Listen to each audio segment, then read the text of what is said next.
And just a quick heads up that there might be like some background noise.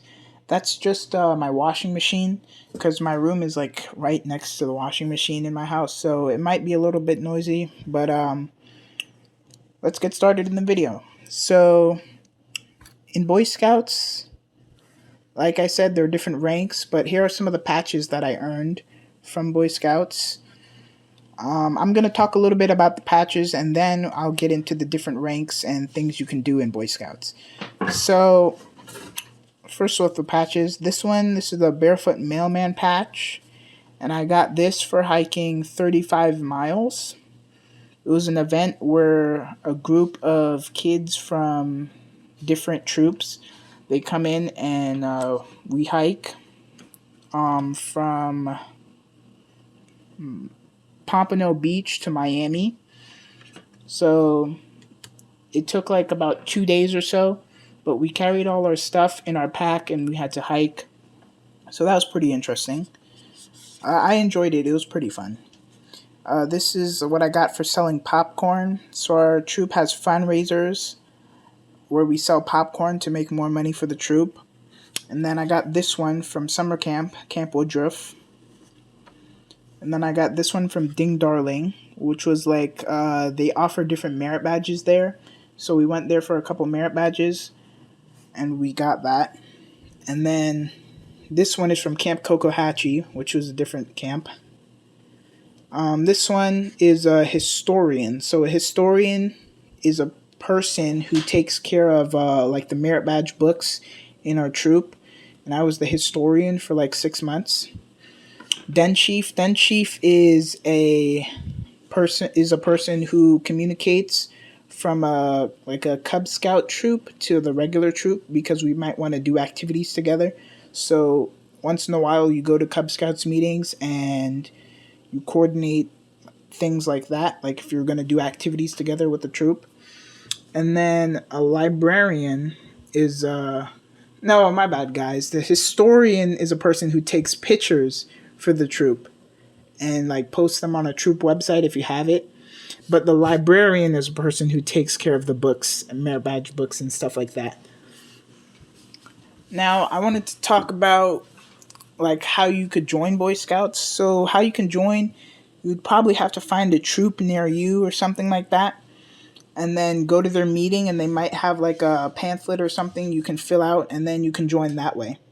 Now, when you're joining Boy Scouts, you have to pay $5 a month. But after you start doing, I believe it's like after you start doing like some fundraiser things to help make money for the troop, then that should go in your Scout account. Well, that's how my troop works. I'm not sure about other troops, but I'm pretty sure it might be the same thing. But the money goes into your Scout account depending on how much hours you worked, and then after you get enough money, you can like start paying for yourself, but you can't take out that money out of your Scout account and use it for other stuff besides scouting. Even if you finish Scouts and you eagled out, you still can't take it out. It would just go towards either the troop or like a fundraiser or something like that. Okay, now when you first start, there is a uniform that you get, and you should get a sash as well with that, and then you get a book. So we had to buy these things, but some troops might just give them to you. I'm not sure about that, but here's my book that I got. Now this book contains different things. It contains contains some things about first aid, tools, camping, cooking, hiking, outdoor, aesthetics, nature, different things like that. First aid, what is this? Nature here. Tells you some different facts about animals and birds and things like that, which I find to be pretty interesting. And it tells you how to tie different types of knots, so that's pretty good as well. And also, get a look at a couple of these different positions and things like that. Now, I also wanted to talk about the Toten chit and the Fireman chit. Sorry about all the noise. But the washer is done now, so there shouldn't be any more noise. Also, I got a light so you could see better. So as I was saying, the totem chit is so you can use a knife. Like if you're on a camp out or something, or you're just in scouts in general, and you have a knife. Before you can get a knife, you would have to get your totem chit. And you get your totem chit by doing various activities like showing you can use a knife properly, and explaining a couple of safety rules about a knife and things like that. And that's how you get your totem chit. And your fireman chit is so you can start fires and use lighters and matches and things to start the fire. And you get that by making a fire, showing you can make a fire safely, and showing that you know safety rules for the fire as well and stuff like that. And then there are different positions here, like chaplain's aid. Chaplain's aid, they say like prayers for the troop. Instructor, I believe the instructor just like helps out and coaches people on how to get merit badges and things like that. The scribe takes notes and writes things down. The bugler bugles. It's kind of like a trumpet, but a little different. Quartermaster, they keep track of the things that is in that the troop has, like all the equipment and stuff like that. And then librarian and historian and den chief, I explained those already. There are a couple of other ones there, but our troop doesn't do those. And then we have right here the requirements for the scout rank. So the scout rank is the first rank you will get. And with the scout rank, there are a couple things you have to do, like explain what scout spirit is, and repeat the Pledge of Allegiance from memory, and things like that. And then after you complete all those, you do a border review and a Scoutmaster Conference. So Scoutmaster Conference, you just talk to your Scoutmaster, and he makes sure everything in your book is in order, like you got all the things signed off by different people. The border review is like another meeting with people just to make sure you got things in order. They might ask you some questions, but then if you complete those two, then you get to go on to the next rank, or then you get the rank of Scout. And then after Scout, there is Tenderfoot. So the Scout badge looks like this here, and the Tenderfoot badge looks like this right here. And then there's more requirements, different things like cooking and first aid and camping and things like that you have to complete for the Tenderfoot. And there's like 2 pages of stuff here that you have to complete. Then after that, you do second class, which is kind of looks like this here, this one. And then there's like 2 more pages of the second class stuff you complete. It's more like camping and cooking and things like that. Oh, 3 pages actually. And then after that, there is first class. It looks like this one here. And then there's 3 pages. Yeah, 3 pages of stuff for first class. And then star. Star is the next rank after that, and it looks like this. And after you get star, you got like 1 pages of stuff to do. This one, you have to be like active in the troop for 6 months and earn like Eagle required merit badges. And I'll talk more about that in a minute. But next is like life. And you got to earn more merit badges and be active in the troop for like 6 months as well. After you get life, the last rank is Eagle. And after you earn your Eagle, you basically Eagle out. You can do more activities in the troop if you can do more activities with the troop if you want, I believe. But you basically finish with Boy Scouts, and you don't have to go anymore. But if you want to, you could still attend. With the big thing about this one is you have to do an Eagle project. So what that is basically it's like a community service project, but you organized it yourself. You're doing something to help like some community. You're doing things like making benches and stuff like that, or even like helping to plant mangroves or something like that. But you basically organize it yourself, and you acquire the funds yourself as well. And then the Boy Scout members of the troop, they help you in that project. And you also have to earn the Eagle required merit badges. So I'm going to start talking about that now. Eagle required merit badges, basically, there's stuff like camping, uh, citizenship in the nation, citizenship in the community, first aid, family life, life saving, hiking, emergency preparedness, and these ones here. These are the ones that you have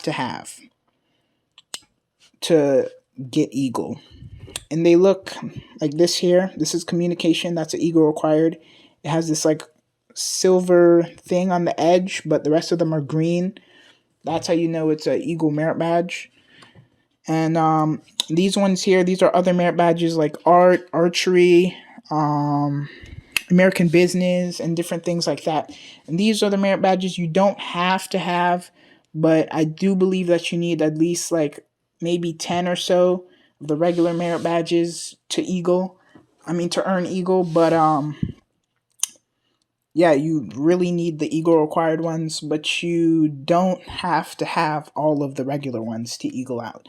You only need a couple. So you should just pick the ones you like, and then after you pick the ones you like, you do those. And then you have to do the Eagle required ones. Now, with the Eagle required merit badges, there's something specific about them. And I didn't know this at first, so that's why I had to.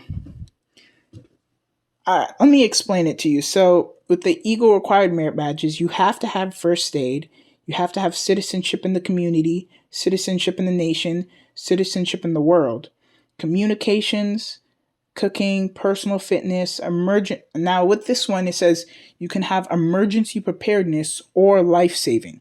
Now, they're both Eagle required, but you only have to pick one. So I went with, let me see, communications. That's what I went with. Wait, no, I went with life saving. Yes, life saving. I went with life saving. Then there's environmental science or sustainability. I'm going to get environmental science, but I need to start working on that. Now they have personal management, and then it says hiking, cycling, or swimming. So you have to pick one of the three. I didn't know that you only had to pick one, so that's why I got all three of them, thinking that I would need all of them for Eagle, but you only have to pick one. But yeah, you can only use one to like write down that you earned for Eagle. The rest of them would be considered regular merit badges, so if you get all three, you would only have to pick one to use as an Eagle required merit badge, and the rest of them you could put on there, but they're not going to count as Eagle required merit badges, since you already have one of them, since they're in like the same category of stuff. Then you got camping you have to have, and you have to have family life. So those are all the Eagle merit badges you have to have. And then you have to have, let me see, I believe like 10 regular merit badges. And then you have to be active in the troop and do things like that. Your Eagle require, you have to do your, let me see, hang on. You have to do your Eagle project. Yeah, that's what it's called. You have to do your Eagle project, and you have to be active in the troop, and you have to earn the merit badges, and then you can Eagle out. But you have to go through the rest of the ranks first. Now, this might seem like a lot of work to do, but there's a program for your first summer camp that you ever go on. There's a program to help you earn like a lot of the stuff. And at first, I didn't want to do that. I wanted to do like some of the things that the other boys were doing, like archery or something like that. But I ended up doing that program anyways, and I actually earned a lot of the things that I needed. So I'm very glad I actually did that program. So it helped me get a lot of the things out of the way. And then when you go camping, you earn a lot of these things as well. If you're going to start Boy Scouts, I would advise you that you like record or write down everything that you do. So like say for instance, you go on a camp out and you cook breakfast for the troop or something like that, you should like write that down and the date that you did it on, because you're going to need that stuff for the camping merit badge, because you have to camp like 20 nights on a camp out. It doesn't have to be straight 20 nights, but it has to be like 20 different campouts, or how many nights you slept basically at the campout. That's what you have to do. And for cooking, you have to cook like breakfast, lunch, and dinner like 3 times each, I believe. And then there's a different requirement where you have to like cook on a hike. So you basically carry the stuff with you, you hike, and then you unpack and set up your tent and stuff that you took with you, and then you have to put in. Wait, no. Then you have to make your own meal, basically, and you have to have that stuff written down. If you don't, you might have to do it over again. And that's kind of a lot of work to do. And you have to get everything before you're 18. So if you reach 18, you can't earn Eagle anymore. So the good thing about earning Eagle is that like if you're getting a job, then that will really help you on your resume. Hey guys, I forgot to mention a couple of things about the Eagle Merit Badge. By the time you get it, you should have like progressed in the skills of friendships and confidence, leadership skills, and also you'll have an advantage in college admissions, job applications, and military service. So it gives you those added benefits as well. I believe I did mention the job applications, but I don't think I mentioned the college admissions or the military service. Now with camping, what our troop does is we have to make a plan and things like that, and have things set up in order to go on a camp out. So we make a plan. Where do we want to go? We plan out what we're going to do, and then we will get ready to go on the camp out. And the money in your scout account pays for that. But if you don't have enough money, then you have to pay for it out of your own money, or your parents would have to do that. And same thing with summer camp and anything like that the troop does. Yeah. So we have to cook our own meals on campouts and do things like that. And since our troop is more of like a boy-led troop, we do a lot of the things ourselves sometimes. And then in our troop, we also do Christmas tree sales. That helps us a lot with our scat accounts and things like that. But lately, we haven't been able to acquire some Christmas trees from our usual like seller. So we've been doing pumpkin sales instead, and that's helped out. And we also do popcorn sales and things like that as well. Now, how I got into scouting is my mom works at a hair salon, so one of her customers was actually a Boy Scout, and he was talking about the troop and things like that, and then she thought I should do it too. So that's how I got into it. And I've been on some pretty fun campouts and things like that. We did an airboat ride one time. We went to different states for the summer camp, riding on a boat and traveling to this island this one time. It's kind of like an island, but that's where we camped one night. So, yeah, I like Boy Scouts. It's pretty fun. Right now, I'm at life rank, so I'm almost at Eagle, life rank. The next one would be Eagle, so I'm working on that right now. I'm trying to get my Eagle project thing and things like that done. So, yeah, that's where I'm at with Boy Scouts. Thanks for watching my video. If you found this video helpful, don't forget to share, like, and subscribe. Have a good day.